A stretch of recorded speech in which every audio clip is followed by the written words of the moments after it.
Hi friends, welcome to our channel. మనం stock market invest చేసే ముందు research is very important sir. First research చేయడం వల్ల company total details మనకు తెలియడం జరుగుతుంది. ఓకే, ఎందుకు చెప్తున్నా అంటే ఎఫ్ఐఐ ఉన్న ఫారెన్ ఇన్స్టిట్యూట్ ఇన్వెస్టర్స్ అలాగే డొమెస్టిక్ ఇన్వెస్టర్స్ కంపెనీని కింద బేసిక్ నుంచి ఓకే స్టార్టింగ్ నుంచి కంపెనీ ఏమేమి వర్క్ చేస్తుందా, ఏ సెక్టర్ సంబంధించిందా, అలాగే కంపెనీ ఫ్యూచర్ ఏంది, ప్రాఫిట్స్ ఎలా వస్తున్నాయి, వీటికి ఎక్కడి నుంచి ఆర్డర్ వస్తున్నాయి, ఇవన్నీ ఎలా తెలుస్తుంది మనకు రీసెర్చ్ చేయడం సార్. ఒక రీసెర్చ్ చేయడం వల్లే మనకు కంపెనీ గురించి తెలుస్తుంది. ఏం రీసెర్చ్ చేయకుండా కంపెనీ మనం ఇన్వెస్ట్మెంట్ చేసామంటే మన డబ్బులు మొత్తం లాస్ అయిపోతాం. అందుకే ఏ కంపెనీ స్టాక్ మార్కెట్లో ఇన్వెస్ట్ చేసే ముందు ఏ కంపెనీ అయినా మీరు ఇన్వెస్ట్ చేసే ముందు రీసెర్చ్ చేయడం బెటర్ సార్. ఎందుకు రీసెర్చ్ అంటే వెరీ ఇంపార్టెంట్ సార్. రీసెర్చ్ అనేది చూడండి, కంపెనీ నాలెడ్జ్, మన రీసెర్చ్ చేయడం నాలెడ్జ్ ఉంటుంది. అనలైజ్, డేటా కలెక్షన్, ఫ్యాక్ట్స్, అలాగే ప్రాక్టీస్, టెస్టింగ్, డెవలప్, సపోర్ట్, ఈ మొత్తం ఎట్లా తెలుస్తుంది మనకు రీసెర్చ్ చేయడం వల్ల మొత్తం మనం ఎక్స్పీరియన్స్ వస్తుంది. ఓకే, మనకు ఐడియా ఉంటుంది. ఇట్లా ఉంటుంది, ఈ సెక్టర్ ఇట్లా ఉంటుంది, ఈ సెక్టర్ ఇట్లా ఉంటుంది, వీళ్ళు ఎందుకు ఎఫ్ఐఐ ఎందుకు ఇప్పుడు ఎంట్రీ అయ్యారు అని. ఎందుకంటే ఇప్పుడు నేను చెప్పే స్టాకు గురించి అదే చాలా penny stock recycling and waste management కోసం పనిచేయడం మొదలుపెట్టింది. అందుకే రీసెర్చ్ చాలా వెరీ ఇంపార్టెంట్ సార్. ఓకే, అలాగే మనం కంపెనీ గురించి మాట్లాడుకున్నట్లయితే ఈ కంపెనీ ప్రైస్ చూసుకున్నట్లయితే మనం 0.72 పైసాగా రూపాయి కూడా చాలా తక్కువ పెన్నీ స్టాకు. అలాగే దీని ఇక్కడ చూడండి, మనం ఇక్కడ చూసుకున్నట్లయితే 92%, 93% మ్యాక్సిమం ఇది డౌన్ అవ్వడం జరిగింది ఈ స్టాక్ను. కానీ ఈ స్టాకులో ఫారెన్ ఇన్వెస్టర్స్ ఎందుకు ఓకే పోయిన జూలైలో ఫారెన్ ఇన్వెస్టర్స్ 16% దీంట్లో ఇన్వెస్ట్ చేయడం జరిగింది. వాళ్ళు ఎందుకు అంతే ఇంత చిన్న స్టాకులో ఇంత పెద్ద హోల్డింగ్ ఎందుకు ఉంచారో అనేది మనం ఈ కంపెనీ గురించి చెప్పడం జరుగుతుంది సరే. అందుకే సార్ రీసెర్చ్ అనేది వెరీ ఇంపార్టెంట్ సార్. ఇక్కడ కంపెనీ ప్రైజ్ కాదు, కంపెనీ అండర్స్టాండ్ చేసుకుంటే మంచి స్టాకులో ఇన్వెస్ట్ చేసుకోవచ్చు. ఓకే, చూస్తున్నాం కదా సార్ కంపెనీ. ఓకే, కంపెనీ పేరు వచ్చేసి ఐఎఫ్ఎల్ ఎంటర్ప్రైజెస్ లిమిటెడ్. చూడండి, ఇక్కడ మనం ప్రమోటర్ చూసినట్లయితే ప్రమోటర్ 0, 1% కూడా దీంట్లో ఓల్డ్ చేసలేదు, 0 ప్రమోటర్గా. అలాగే ఎఫ్ఐ చూసినట్లయితే రీసెంట్గా 16.7, అది జూలై నెక్స్ట్ పోయిన మంత్లో 16.7 సార్. ఇంత రూపాయికి తక్కువ ఉంది. ఓకే, పెన్నీ స్టాకు, అందులో 16.7% జూలైలో ఎంట్రీ అవ్వడం జరిగింది.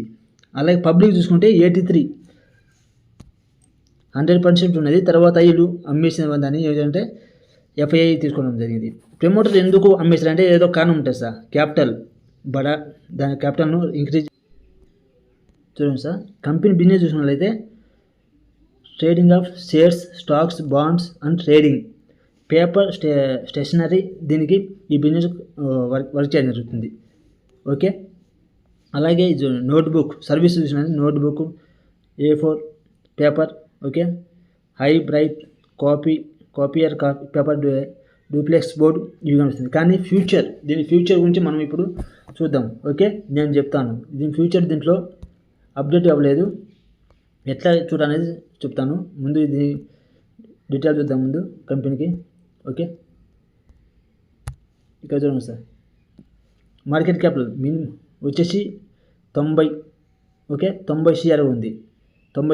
అది current price 0.72, high 1.32, 0.56. Stock P వచ్చేసి 11, బుక్ వాల్యూ 0.6, డివిడెంట్ లేదు. ROI కూడా చాలా తక్కువ ఉంది సార్. ఓకే,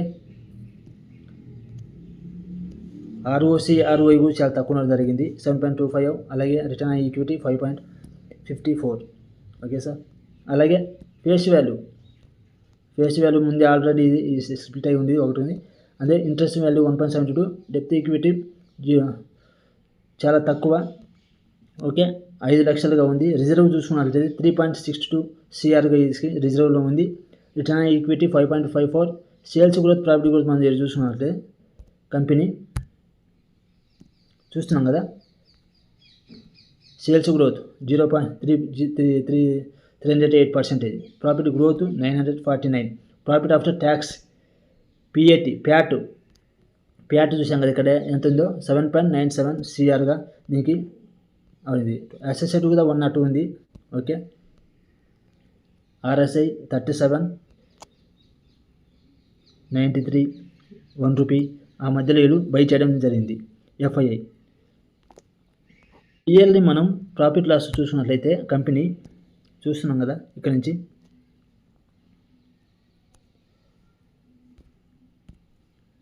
2021లో 1.36, అలాగే మార్చి 2022లో 1.46, 23 5.5, 24 8.24, 2025 68.4, 12 మంత్లో 86, అంటే ఇంక్రీజ్ అవ్వడం జరిగింది. సేల్స్ ఏకదమ్ అనేది కంపెనీ ఇంక్రీజ్ అవ్వడం జరిగింది. అలాగే మార్జిన్, ఆపరేటర్ ప్రాఫిట్ మార్జిన్ చూసినట్లయితే మనం కూడా ఇక్కడ చూడండి, ఫస్ట్ చాలా మైనస్లు ఉన్నాయి సార్. ఇక్కడ నుంచి ఇక్కడ చూసినట్లయితే కంపెనీ ఇక్కడ నుంచి చూసినామంటే చాలా మైనస్లో ఇది ఆపరేటింగ్ ప్రాఫిట్ మార్జిన్ చేయడం జరిగింది. ఇక్కడ చూసినట్లయితే 2.3, 2.12, 7.22 మార్జిన్ కూడా ఇది కంపెనీ పెరగడం జరిగింది. అదర్ ఇన్కమ్ కూడా దీనికి కంపెనీకి మనం పెరగడం చూసాము, ఓకే సార్. 1 2 4 నెట్ ప్రాఫిట్ చూసుకున్నట్లయితే కంపెనీ చూడండి, 1288 7.97, లాస్ట్ 3 years చూడండి ఇది ఎంత ప్రాఫిట్ ఇంక్రీజ్ అయ్యిందో దీనికి. అలాగే రిజర్వ్ కూడా మనం 3.62, బోరింగ్ 3.62, అలాగే ఫిక్స్డ్ అసెట్ 0.25, అదే ఇన్వెస్ట్మెంట్ 6.03 CRగా ఉండడం జరిగింది. ఇంకా నెట్ క్యాష్ ఫ్లో దీనికి మైనస్లో ఉంది. అదే సార్ కంపెనీ ఇప్పుడు ఫ్యూచర్ చూడండి, ROC రిటర్న్ ఈక్విటీ క్యాపిటల్ అయినా ఎట్లా ఇంక్రీజ్ అవుతుంది 457 షేర్ హోల్డర్ని మనం చెప్పడం జరిగింది. కంపెనీ మనం ఇప్పుడు చూడండి ఇక్కడ, okay, July 17, 2025లో 2 high growth sector, ఫ్యూచర్లో గ్రోత్ చెందే సెక్టర్లను ఇది డైవర్సిఫికేషన్ అవ్వడం జరిగింది. అవి ఏవేంటంటే చూడండి 2, okay, organic waste management and recycling, అది కూడా ఆర్గానిక్ అనమాట, వేస్ట్ మేనేజ్మెంట్ దాన్ని రీసైక్లింగ్ చేయడానికి. అలాగే green energy power plant contracting, green solar window ఇవి ఉన్నాయి కదా, వీటికి పవర్ ప్లాంట్ కాంట్రాక్ట్ చేయడానికి కంపెనీ చూస్తుంది. అలాగే ఇయర్లీ చూడండి 500 CR వరకు ప్రాఫిట్ పొటెన్షియల్ ఉంది ఈ మార్కెట్కు. అలాగే 10 to 12 CAGR నెక్స్ట్ 5 yearsలో ఇది ప్రాఫిట్ రావడం జరుగుతుంది. అది కూడా ఇన్వెస్ట్మెంట్ చేయాలి రెన్యూవబుల్ ఎనర్జీలో. అలాగే ఇక్కడ చూసినట్టు జూలై 2026 మేనేజ్మెంట్ ఏం చేసిందంటే అప్రూవ్ అయింది అనమాట వేస్ట్ మేనేజ్మెంట్ అండ్ రీసైక్లింగ్ చేయడానికి. అలాగే అగ్రి కమోడిటీ ఎక్స్పెన్షన్ చూస్తున్నాం కదా, అంతకుముందు 2024లో ఏం చేస్తుందంటే ఇంపోర్ట్ ఎక్స్పోర్ట్ చేయడం జరుగుతుంది. ఇది వెజిటేబుల్స్, ఫ్రూట్స్, అలాగే seeds, organic and hotel foods ఉన్నాయా, హెర్బల్ ప్రోడక్ట్, ఇవి ఇంపోర్ట్ ఎక్స్పోర్ట్ చేయడం జరుగుతుంది. అలాగే క్యాపిటల్ రైజింగ్ కూడా ఇక్కడ చేయడం జరిగింది 49.5 CR అన్నమాట జూన్ నెలలో. ఎందుకంటే కార్పొరేట్ పర్పస్ కోసం, కంపెనీ వర్కింగ్ కోసం చేయడం జరిగింది. అది ఇక్కడ చూసినట్టే ఇన్వెస్ట్మెంట్ గురించి మనం చూసినట్లయితే ఆగస్టు 1న బోర్డు మీటింగ్ 2025, ఈ ఆగస్టు 1లో బోర్డు మీటింగ్ చేయడం జరిగింది. అప్పుడు ఏంటంటే అనిక్యూ చూస్తున్నారు కదా, అనిక్యూ global management service PT limited Singapore company అన్నమాట. ₹2 ఒక్కో షేరు ₹2 అయినా 12% ఈక్విటీ షేరు వీళ్ళు ఎక్వైరీ చేయడం అనేది, అంటే 100% ప్రీమియం అనమాట. దీనికి చాలా ఎక్కువ అది. అలాగే ఇన్వెస్టర్ చూసినట్టే ఇక్కడ చూసాం కదా, July 11, 2025లో ఫారెన్ పోర్ట్ఫోలియో వాళ్ళు ఇన్వెస్ట్ చేయడం జరిగింది. ఆ కంపెనీ ఏంటంటే మినరల్ వెంచర్ ఫండ్, న్యూట్రిలైజ్ ప్రైవేట్ క్యాపిటల్, ఏఐ మహా ఇన్వెస్ట్మెంట్ ఫండ్, పీసీసీ అండ్ నెవల్ గోవల్ ఆపర్చునిటీ అండ్ పీసీసీ. ఎంత 16.8 ఇన్వెస్ట్మెంట్ చేయండి. 16.8 ఈక్విటీ షేర్స్లు బై చేయడం జరిగింది అట్లా అనమాట. కంపెనీ ఫ్యూచర్ చూసిన మనం ఎట్లా ఉందో, వేస్ట్ మేనేజ్మెంట్, అది కూడా ఆర్గానిక్ రీసైకిల్ చేయడము, అలాగే గ్రీన్ ఎనర్జీకి ఎంట్రీ అవ్వడము కంపెనీ ప్లాన్ ఉంది కంపెనీకి, ఫ్యూచర్ ప్లాన్. ఓకే, ఇప్పుడు బోర్డు మీటింగ్ కూడా దీనిలో మేనేజ్మెంట్ కూడా అప్రూవల్ చేయడం జరిగింది. ఓకే, అందుకే ఒక స్టాకును మనం తీసుకునే ముందు రీసెర్చ్ చేయడం పక్క. 20 నుంచి 30% నువ్వు ప్రాఫిట్ బుక్ చేసుకోవచ్చు షార్ట్ టర్మ్లో నేను చెప్పేది.